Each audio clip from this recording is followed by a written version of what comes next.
فرزند زہرا یہ حالات برے ہیں۔ کاشانہ بصیرت ایک ایسا مکمل یوٹیوب چینل جس پر محروم بصارت کے لیے بالخصوص اور تمام افراد کے لیے بالعموم سینکڑوں کی تعداد میں اسلامی کتب دستیاب ہیں۔ لہذا گزارش ہے کہ آپ اپنی ذمہ داری نبھاتے ہوئے کاشانہ بصیرت کو سبسکرائب کرنے کے ساتھ ساتھ بیل آئیکن کو پریس کیجیے تاکہ آپ علم کے حصول کے ساتھ ساتھ مذہب اہل بیت کی اشاعت میں بھی اہم کردار ادا کرتے رہیں۔ کاشانہ بصیرت۔ فرزند زہرا یہ حالات برے ہیں۔ بسم اللہ الرحمن الرحیم۔ السلام علیکم۔ یہ کتاب آپ کے لیے کاشانہ بصیرت کی یوٹیوب چینل کی جانب سے ریکارڈ کی جا رہی ہے۔ نام کتاب احسن الفوائد فی شرح رسالہ اعتقادیہ، تالیف شیخ صدوق علیہ رحمہ۔ اب ہم کتاب کا پارٹ نمبر 45 پڑھیں گے، صفحہ نمبر 467، 467، 32واں باب قرآن کریم کے متعلق اعتقاد۔ جناب شیخ ابو جعفر علیہ رحمہ ارشاد فرماتے ہیں کہ قرآن کے بارے میں ہمارا اعتقاد یہ ہے کہ یہ خدا کا کلام ہے، اس کی وحی اسی کی طرف سے نازل شدہ، اسی کا قول اور اسی کی وہ سچی کتاب ہے کہ جھوٹ نہ تو اس کے آگے ہی بھٹک سکتا ہے نہ اس کے پیچھے سے راہ پا سکتا ہے، یعنی اس کے گزشتہ و آئندہ سب واقعات درست ہیں، اور صاحب حکمت و علم خدا کی بارگاہ سے نازل ہوا ہے، اس کے تمام قصے برحق ہیں، یہ قول فیصل ہے، بیکار افسانہ نہیں ہے، خدا ہی اس کا نازل کرنے والا، ایجاد کرنے والا اور نگرانی کرنے والا، حفاظت کرنے والا ہے، اور وہی اس کے ساتھ کلام کرنے والا ہے۔ 32واں باب اعتقاد بقرآن کا بیان کی تفصیل۔ قرآن حضرت رسول خدا صلی اللہ علیہ وسلم کا معجزہ خالدہ ہے۔ اس سلسلے میں اختصار کے ساتھ جو کچھ حضرت مصنف عالم نے افادہ فرمایا ہے وہی مذہب شیعہ بلکہ تمام مسلمانوں کا عقیدہ ہے۔ ارباب بصیرت جانتے ہیں کہ خداوند عالم ہمیشہ اپنے انبیاء و مرسلین کو ان کے زمان و مکان کے تقاضوں کے مطابق مختلف معجزات عطا کرتا رہا ہے۔ کسی کے لیے آتش نمرود کو گلزار بنایا، کسی کو ید بیضا عطا فرمایا، کسی کو مادرزاد اندھوں کو آنکھ دینے اور مبروز اور مجذوم کو شفا دینے کا اعجاز مرحمت فرمایا، کسی کے ہاتھوں میں لوہے کو موم بنایا، کسی کے لیے درند و پرند اور ہوا کو مسخر کیا۔ اگر یہ تمام معجزات ایسے تھے کہ جب معجز نما دار فانی سے دار جاویدانی کی طرف منتقل ہوئے تو یہ معجزات بھی ختم ہو گئے۔ اسی طرح خلاق عالم نے اپنی سنت جاریہ کے مطابق حضرت ختم مرتبہ صلی اللہ علیہ وسلم کو بھی متعدد معجزات عطا فرمائے، جن کی تعداد کتب مناقب و سیر میں 4000 تک مذکور ہے۔ یہ معجزات بھی اکثر و بیشتر ایسے بنی تھے کہ جن کا تعلق آپ کی حیات طیبہ کے ساتھ تھا۔ آپ کے سانحہ ارتحال کے بعد ان کا سلسلہ ختم ہو گیا۔ اب سوائے اوراق کتب کے اور کہیں ان کا وجود نہیں ہے، چونکہ سرکار خاتم الانبیاء صلی اللہ علیہ وسلم کی شریعت مطہرہ قیامت تک قائم و دائم رہنے والی تھی، نیز ان کی نبوت و رسالت کی حدود تمام عالمین کو محیط تھی اور وہ ہر سفید و سیاہ کی طرف مبعوث ہوئے تھے، لہٰذا ضرورت تھی کہ ان کا کوئی معجزہ بھی قیامت تک باقی رہنے والا ہو۔ اس لیے خدا حکیم نے ان کو ایک ایسا معجزہ بھی مرحمت فرمایا جو قیامت تک قائم و دائم رہنے والا ہے۔ یہ معجزہ خالدہ قرآن ہے۔ قرآن کی معجزانہ حیثیت کیا ہے؟ اس امر میں اہل علم و فضل کے درمیان قدر اختلاف ہے کہ اس کی وجہ اعجاز کیا ہے؟ آیا اس کی وہ فصاحت مفرطہ ہے جو طاقت بشرہ سے مافوق ہے، یا اس کا انوکھا اسلوب بیان اور اچھوتا طرز ذات ہے، یا اس کا اعجاز صرفہ کا مرہون منت ہے؟ چنانچہ جمہور علماء اسلام کی رائے ہے کہ قرآن مجید اپنی فصاحت و بلاغت اور نظم و ترتیب کے اعتبار سے معجزہ ہے، اور بعض حضرات اخبار عین الغیب کی وجہ سے اسے معجزہ سمجھتے ہیں، اور بعض اہل علم اس کی بے مثل تاثیر اور ہدایت کی بنا پر اسے معجزہ قرار دیتے ہیں، اور بعض علماء صرف صرفہ کے سبب سے اسے معجزہ تسلیم کرتے ہیں، یعنی خدا نے کفار و مشرکین کی ہمتوں کو پست کر دیا کہ وہ قرآن کا معارضہ و مقابلہ کریں۔ خلاصہ یہ کہ اس نظریے کی بنا پر اعجاز صرف صرف ہمت کی وجہ سے ہے، نہ کہ اس کی فصاحت و بلاغت کے سبب سے ہے۔ لیکن محققین کی رائے یہ ہے کہ قرآن کریم اپنے الفاظ و معنی ہر دو کے اعتبار سے معجزہ ہے۔ یہاں اس امر کی زیادہ تفصیل و تحقیق کی گنجائش نہیں کہ قرآن کی معجزانہ فصاحت و بلاغت اور اس کی مافوق العادت رشد و ہدایت اور اس کی محرک العقول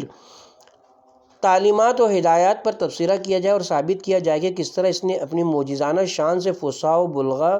و عرب کو ورطۂ حیرت میں ڈال دیا، اور کس طرح وہ اس کے مقابلہ و معارضے سے عاجز و قاصر ہو گئے، اور کس طرح اس نے مشکل سے مشکل مسائل و عقائد جیسے توحید و صفات باری، حشر و نشر اور جنت و دوزخ وغیرہ کو کس احسن اور عمدہ طریقے سے سمجھایا، اور کس عمدہ انداز میں اخلاقی نصیحتیں پیش کی، اور عبادت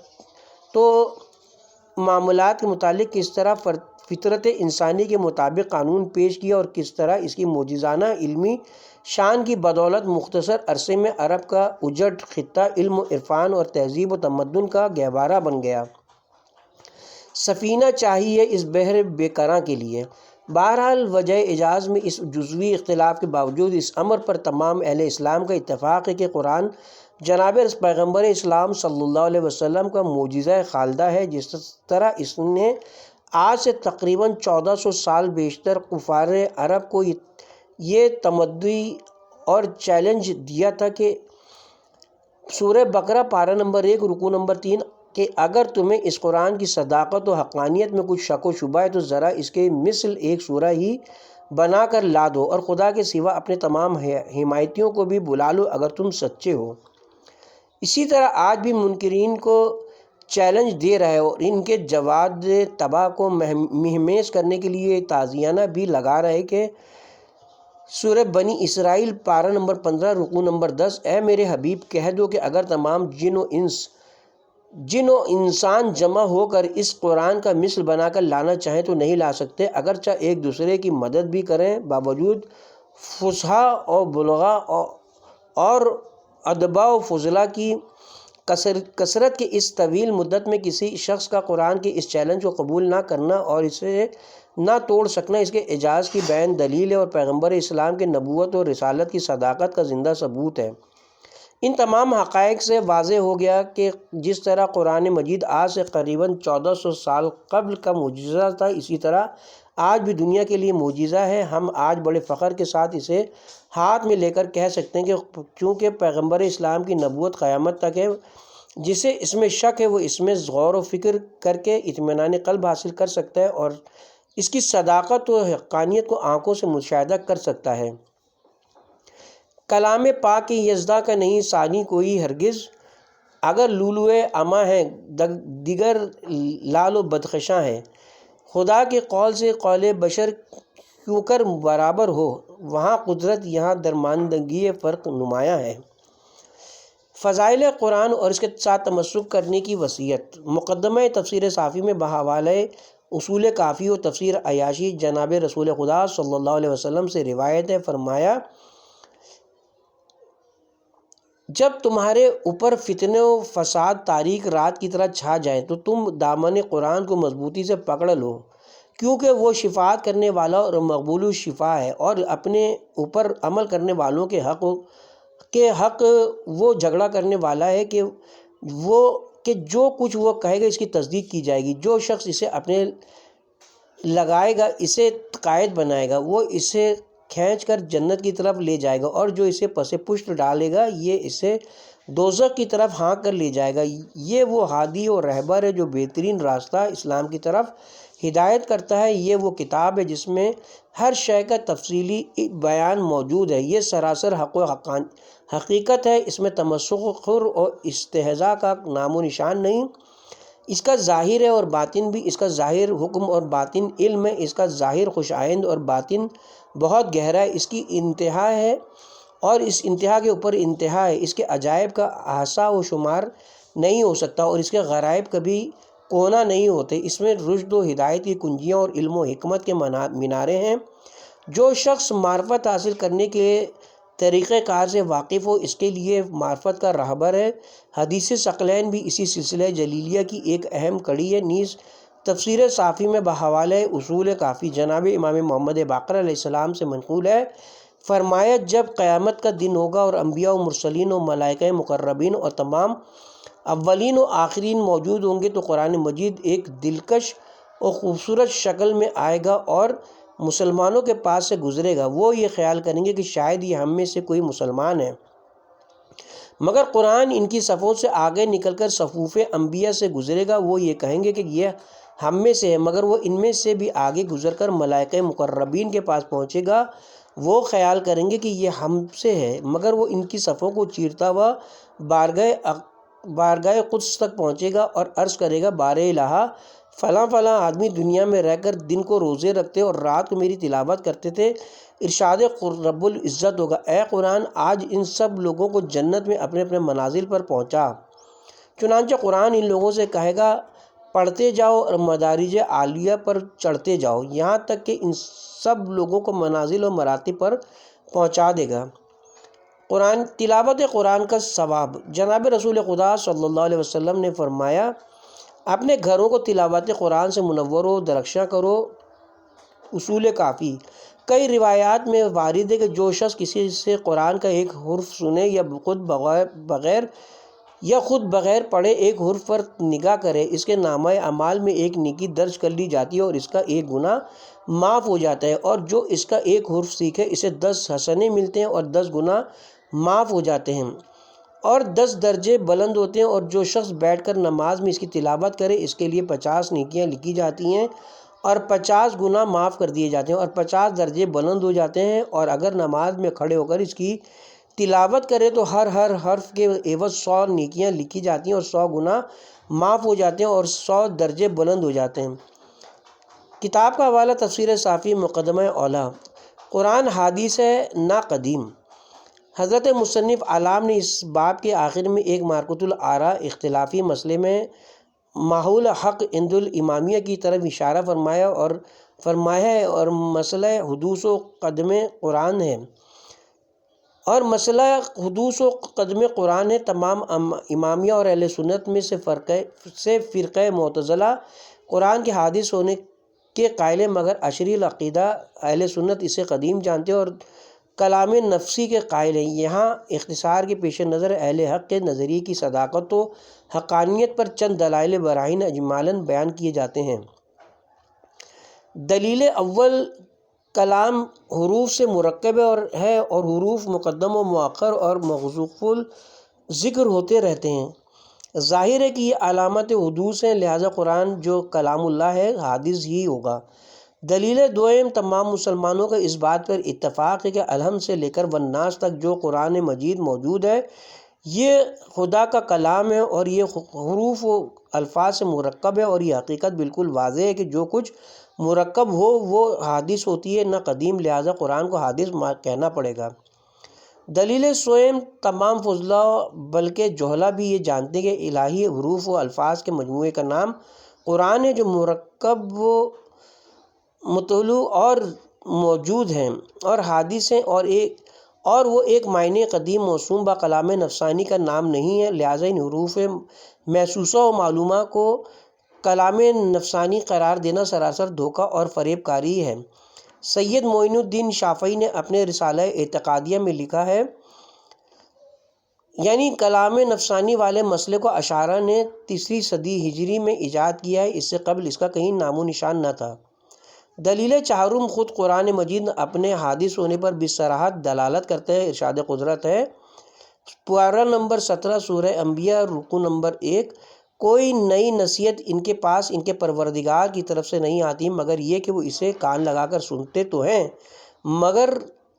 تو ہیں اور اس کا مذاق اڑاتے ہیں۔ یہاں ذکر سے مراد بالاتفاق قرآن ہے جسے خداوند عالم نے حادث قرار دیا ہے۔ قرآنی عظمت کا اقرار با زبان اغیار۔ یہاں مناسب معلوم ہوتا ہے کہ قائلین کرام کے ایمان کی خاطر بعض غیر مسلم محققین کے وہ زرعی اقوال پیش کر دیے جائیں جو انہوں نے قرآن کی عظمت و جلالت اور اس کے مطالب و مفاہیم کی بلندی اور حد اعجاز تک پہنچی ہوئی فصاحت و بلاغت کا اعتراف کرتے ہوئے لکھتے ہیں، ریورنڈ جی ایم لرڈ ڈویل صاحب اپنے ترجمہ قرآن کے دیباچے میں قرآنی تعلیمات کی تاثیر کی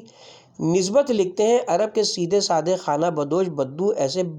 ایسے بدل گئے جیسے کسی نے سحر کر دیا ہے۔ یہودی حقانی باتیں عرصے سے اہل مدینہ کے گوش گزار ہو چکی تھیں، مگر وہ بھی اس وقت تک خواب خرگوش سے نہ چونکے جب تک کہ روح کو کپکپا دینے والا کلام بنی عربی کا نہیں سنا۔ تب البتہ دفعتاً ایک نئی اور سرگرم زندگانی میں دم بھرنے لگے۔ گبن یہ کہتا ہے کہ قرآن خدا کی وحدانیت پر ایک عمدہ شہادت ہے۔ مکے کے پیغمبر نے بتوں کی، انسانوں کی ثوابت اور سیاروں کی پرستش کو اس معقول دلیل سے رد کیا کہ جو شے طلوع ہوتی ہے غروب ہو جاتی ہے، اور جو حادث ہے وہ فانی ہے، اور جو قابل زوال ہے وہ معدوم ہو جاتی ہے۔ اس نے اس معقول سرگرمی سے کائنات کے پانی کو ایک ایسا وجود تسلیم کیا جس کی نہ ابتدا ہے نہ انتہا ہے، نہ کسی شکل میں محدود، نہ کسی مکان میں، اور نہ کوئی اس کا ثانی موجود ہے جس سے اس کو تشبیہ دے سکیں۔ وہ ہمارے نہایت خفیہ ارادوں پر بھی آگاہ رہتا ہے، بغیر کسی اسباب کے موجود ہے۔ اخلاق اور عقل کا جو کمال اس کو حاصل ہے وہ اس کو اپنی ہی ذات سے حاصل ہے۔ ان بڑے بڑے حقائق کو پیغمبر نے مشہور کیا اور اس کے پیرووں نے ان کو نہایت مستحکم طور پر قبول کیا، اور قرآن کے مفسروں نے معقولات کے ذریعے سے تشریح و تصریح کی۔ ایک حکیم جو خدا تعالیٰ کے وجود اور اس کی صفات پر اعتقاد رکھتا ہو، مسلمانوں کے مذکورہ بالا اعتقاد کی نسبت یہ کہہ سکتا ہے کہ وہ ایسا عقیدہ ہے جو ہمارے موجودہ ادراک اور قواعد عقلی سے بہت بڑھ کر ہے، اس لیے کہ جب ہم نے اس لامعلوم یعنی خدا کو زمان و مکان اور حرکت اور مادہ اور حس اور تفکر کے اوصاف سے مبرہ کر دیا تو پھر ہمارے خیال کرنے اور سمجھنے کے لیے کیا چیز باقی رہی؟ وہ اصل اول یعنی توحید ذات و صفات باری تعالیٰ، جس کی بنا عقل اور وحی پر ہے۔ محمد صلی اللہ علیہ وسلم کی شہادت سے استحکام کو پہنچی، چنانچہ اس کے معتقد ہندوستان سے لے کر مراکش تک محیط کے لقب سے ممتاز ہیں۔ تصویروں کے ممنوع کر دینے سے بت پرستی کا خطرہ مٹا دیا گیا۔ دیکھو تاریخ زوال سلطنت روم، جلد پنجم، باب 50واں، صفحہ نمبر 449 تا 470۔ جارج سیل صاحب اپنے ترجمہ قرآن کے دیباچے میں لکھتے ہیں کہ یہ بات علی العلوم مسلم ہے کہ قریش کی زبان میں جو جملہ اقوام عرب میں شریف ترین و مہذب ترین قوم ہے، انتہا کی لطیف اور پاکیزہ زبان میں لکھا گیا ہے، لیکن اور زبانوں کی بھی کس قدر آمیزش بہت ہی قلیل ہے۔ وہ کلام عربی زبان کا نمونہ ہے، اور زیادہ پکے عقیدے کے لوگوں کا یہ قول ہے، اور نیز اس کتاب سے بھی ثابت ہے کہ کوئی انسان اس کا مثل نہیں لکھ سکتا۔ گو بعض فرقوں کی مختلف رائے ہے، اور اسی واسطے سے لازوال معجزہ قرار اور اسی واسطے سے اسے لازوال معجزہ قرار دیا گیا ہے، جو مردہ کے زندہ کرنے سے بڑھ کر ہے، اور تمام دنیا کو اپنے ربانی الاصل ہونے کا ثبوت دینے کے لیے اکیلا کافی ہے۔ اور خود محمد صلی اللہ علیہ وسلم نے بھی اپنی رسالت کے ثبوت کے لیے اسی معجزے کی طرف رجوع کیا تھا، اور بڑے بڑے فصحائے عرب کو جہاں کہ اس زمانے میں اس قسم کے ہزارہ آدمی موجود تھے جن کا محض یہ شغل اور حوصلہ تھا کہ طرز تحریر اور عبارت کی لطافت میں لائق و فائق ہو جائیں، اعلانیہ کھلا بھیجا تھا کہ اس کے مقابلے کی ایک صورت ہی بنا دو۔ اس بات کے اظہار کے واسطے کہ اس کتاب کی خوبی تحریر کی، اور ان ذی لیاقت لوگوں نے فی الواقع تعریف و توصیف کی تھی جن کا اس کام میں مبصر ہونا مسلم ہے۔ من جملہ بے شمار مثالوں کی ایک مثال کو بیان کرتا ہے بسید ابن ربیع عامری، جو محمد صلی اللہ علیہ وسلم کے زمانے میں سب سے بڑے زبان آوروں میں سے تھا۔ اس کا ایک قصیدہ خانہ کعبہ کے دروازے پر چسپاں تھا۔ یہ رتبہ نہایت اعلیٰ تصنیف کے لیے مرئی تھا، اور کسی شاعر کو اس کے مقابلے میں کسی اپنی تصنیف کے پیش کرنے کی جرت نہ ہوئی تھی۔ لیکن جب کہ تھوڑے ہی عرصے کے بعد قرآن کی دوسری سورہ بقرہ کی آیتیں اس کے مقابلے میں لگائی گئیں تو خود لبید جو اس زمانے مشرقین میں سے تھا شروع ہی کی ایک آیت پڑھ کر بحر تحیر میں غوطہ زن ہوا اور فی الفور مذہب اسلام قبول کر لیا، اور بیان کیا کہ ایسے الفاظ صرف نبی ہی کی زبان سے برآمد ہو سکتے ہیں، اور ثقلن لکھتے ہیں کہ قرآن کا طرز تحریر عموماً خوشنما اور رواں ہے، بالخصوص اس جگہ کو جہاں وہ پیغمبرانہ وضع اور توراتی جملوں کو نقل کرتا ہے، وہ مختصر اور بعض مقامات میں مبہم اور ابیشائی ڈھنگ کے موافق پر حیرت صنعتوں سے مرصع اور روشن اور پرمعنی جملوں سے مزین ہے، اور اوصاف کا بیان ہے کہ وہ نہایت عالی مرتبہ اور رفیع الشان ہے۔ مسٹر جان ڈیوڈ پورٹ جویا بھی ایک بڑے عالم اور غیر متعصب شخص ہیں، فرماتے کہ من جملہ ان بہت سی اعلیٰ درجوں کی خوبیوں کے جو قرآن کے لیے واجب طور پر باعث فخر و ناز ہو سکتی ہیں، دو خوبیاں نہایت ہیں، یعنی اول تو اس کا وہ مؤدبانہ اور ہیبت اور رعب سے بھرا ہوا طرز بیان جو ایک مقام پر جہاں خدا تعالیٰ کا ذکر یا اس کی ذات کی طرف اشارہ ہے اختیار کیا گیا، اور جس میں خداوند عالم کو ان جذبوں اور اخلاقی نعمتوں سے منسوب نہیں کیا جو انسان میں پائے جاتے ہیں، دوسرے اس کا نام تمام خیالات و الفاظ اور قصوں سے مبرہ ہونا جو فحش اور خلاف اخلاق اور نامذہب ہوں۔ حالانکہ نہایت افسوس کی بات ہے کہ یہ عیوب توریت وغیرہ کتب مقدسہ یہود میں بکثرت پائے جاتے ہیں، فی الحقیقت قرآن ان سخت عیوب سے مبرہ ہے کہ اس میں خفیف سے خفیف ترمیم کی بھی ضرورت نہیں، اور اول سے آخر تک پڑھ جاؤ تو اس میں کوئی بھی ایسا لفظ نہ پاؤ گے جو پڑھنے والے کے چہرے پر شرم و حیا کے آثار پیدا کرے۔ دیکھو کتاب heroes and hero worship lecture ورٹم۔ اصول شرع اسلام میں سے ہر ایک اصل کو دیکھے تو فی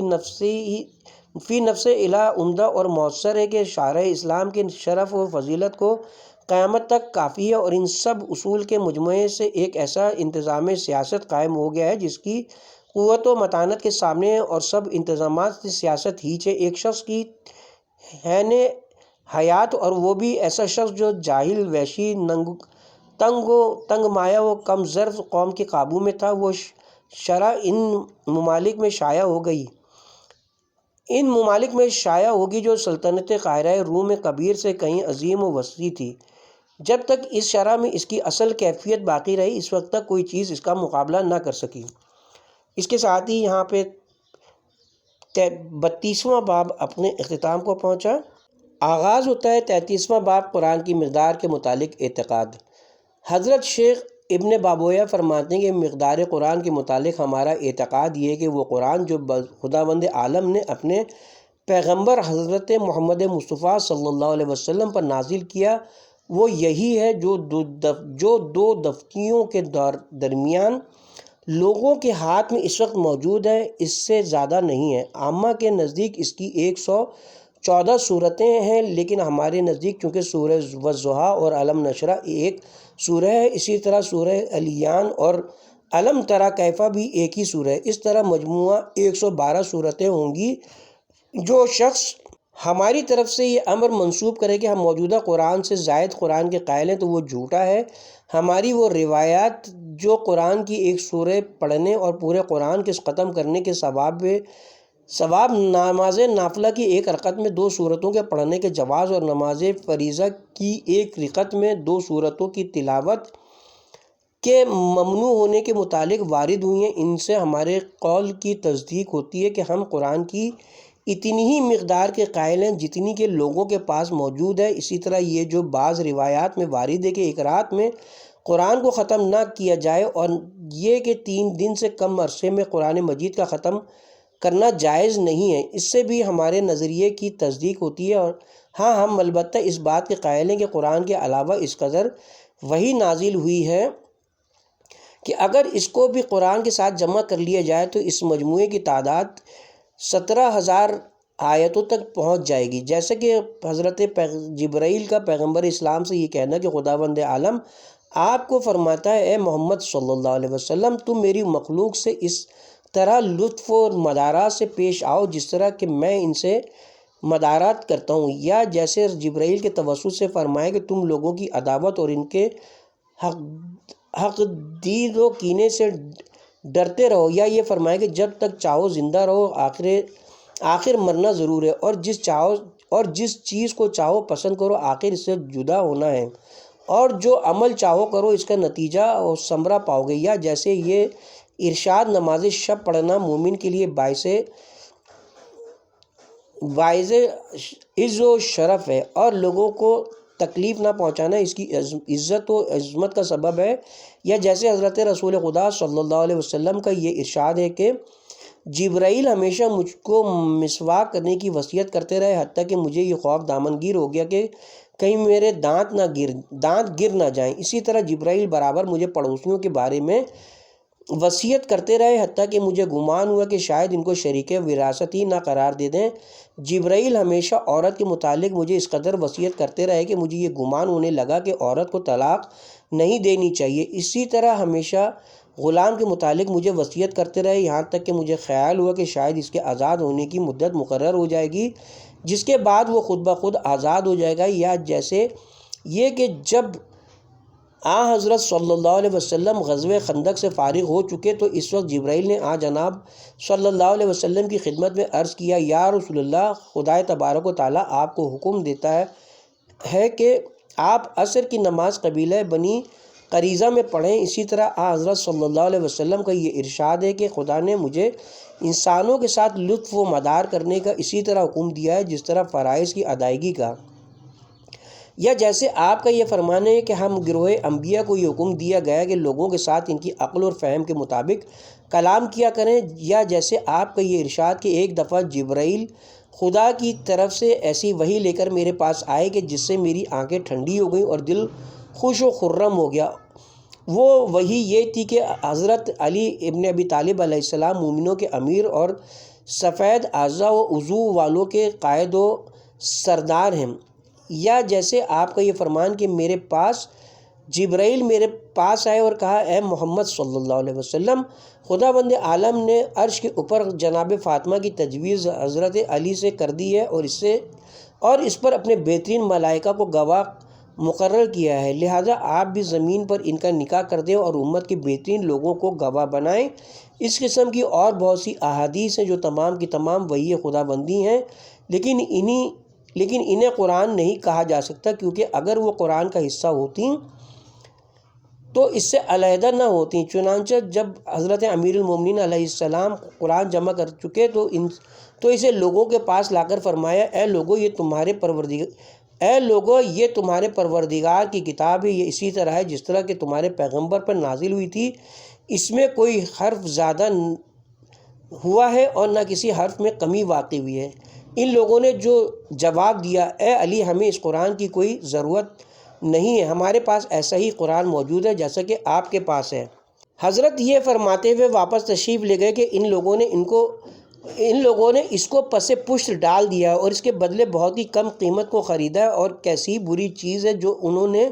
خریدی ہے۔ حضرت امام جعفر صادق علیہ السلام فرماتے ہیں کہ قرآن ایک ہے، ایک خدا کی طرف سے ایک ہی نبی پر نازل ہوا ہے، لیکن راویوں کے اختلاف کی وجہ سے اس میں اختلاف قرأت رونما ہو گیا ہے۔ قرآن حکیم میں جہاں کہیں اس مضمون کی آیات موجود ہیں جیسے اے نبی، اگر تم نے شرک کیا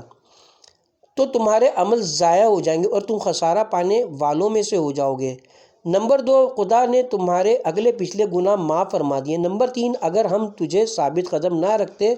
تو تم ضرور مشرکوں کی طرف کچھ جھک جاتے، اور اس وقت ہم تمہیں دنیاوی عذاب اور موت کے بعد والے عذاب کا مزہ چکھاتے، یا اس قسم کے مضامین پر مشتمل جو اور آیات میں سے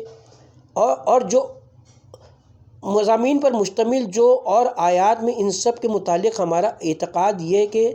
یہ آیات کے طریقے پر نازل ہوئی ہیں کہ کہتا تو تجھ سے ہوں مگر اے پڑوسن تو سن لے، لیکن یعنی ان آیات میں خطاب تو بظاہر پیغمبر سے ہے، لیکن مقصد امت کے افراد کو تنبیہ و تحدید کرنا ہے۔ قرآن کی جن آیات میں لفظ او یا آیا ہے وہاں مکلف کو اختیار ہے کہ وہ جس شک کو چاہے اختیار کرے، جیسے قسم توڑنے کے کفارے کے سلسلے میں وارد ہے کہ اور قرآن میں جہاں یا ایھا الذین آمنوا آیا ہے، تورات میں اس کی بجائے یا ایھا المساکین وارد ہوا ہے۔ اسی طرح جن جن آیات کا سرخامہ یا ایھا الذین آمنوا ہے وہاں اس گروہ مومنین کے قائد و امیر شریف اور سابق الایمان جناب امیر المومنین اور سابق الایمان جناب امیر المومنین علی بن ابی طالب علیہ السلام ہے۔ جو آیات بہشت کی طرف لے جاتی ہیں ان میں جنت کی خوشخبری دی گئی ہے، وہ جناب رسول خدا اور ائمہ ہدایٰ علیہم السلام اور ان کے خالص شیعوں اور پیرووں کے بارے میں ہیں، اور جو آیتیں دوزخ کی طرف لے جاتی ہیں وہ دشمنان رسول والی رسول اور ان کے مخالفین کے حق میں نازل ہوئی ہیں۔ جن آیات میں پہلی امتوں کے جن لوگوں کی جس نیکی اور خوبی کا ذکر کیا گیا ہے وہ اس امت کے صالحین کی شان میں بھی سمجھی جائیں گی، اور اسی طرح جن آیات میں اگلے لوگوں کی جس برائی کا ذکر ہوا ہے وہ اس امت کے بروں کے تمام انبیاء و مرسلین میں کوئی نبی اور رسول جناب محمد مصطفیٰ صلی اللہ علیہ وسلم سے افضل و برتر نہیں ہے، نہ سلسلہ اوصیہ میں کوئی وسیع حضرت کے اوصیاء سے افضل و اعلیٰ ہے، اور نہ ہی پہلی امتوں میں سے کوئی امت حضرت صلی اللہ علیہ وسلم کی امت سے بہتر ہے، اور حضرت کی امت سے مراد حقیقت میں وہی لوگ ہیں جو اہل بیت رسول کے صحیح پیرو ہیں، نہ دوسرے لوگ اہل بیت کے دشمنوں سے بڑھ کر کوئی شریر نہیں، اور نہ ہی تمام آدمیوں میں ان حضرات کے مخالفین سے بدتر کوئی آدمی ہے۔ اس کے ساتھ ہی اب ہم یہاں پہ کتاب کے پارٹ نمبر 45 کا اختتام کرتے ہیں، اور پارٹ نمبر 46 کا آغاز 33واں باب مقدار قرآن کے متعلق اعتقاد کی تفصیل سے کریں گے انشاءاللہ۔